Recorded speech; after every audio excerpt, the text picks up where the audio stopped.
તો જાતપુર વાળી ચામુંડા દેવ કેવી છે કે ભૂતળા કદાચ ખાવ ભરકું કરતા હોય અને જાતપુર વાળી માં ચામુંડાને યાદ કરો અને એ બાદશો ભૂતાવળ ને જો ભરકી ન જાય તો જાતપુર વાળી માં ચામુંડા ન કહેવાય.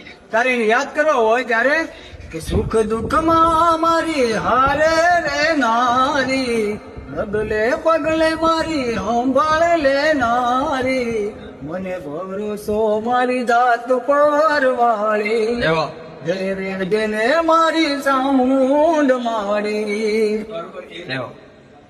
પણ બારિયાના કુળમાં કોઈ દુઃખી માણસ હોય અને રાતના 12 વાગે કદાચ જાતપુર વાળીને ટકોર કરે અને એ ટકોરે જો જવાબ ન દે તો એ જાતપુર વાળી માં ચામુંડા નો કહેવાય. ત્યારે કે બોલાવું મારી જાતપુર વાળી ચામુંડા દેવને રે, અરે રે મારી જાગીને દેને જવાબ, હે મારી જાત પર નાટી વાળી ચામુંડા. હા ભાઈ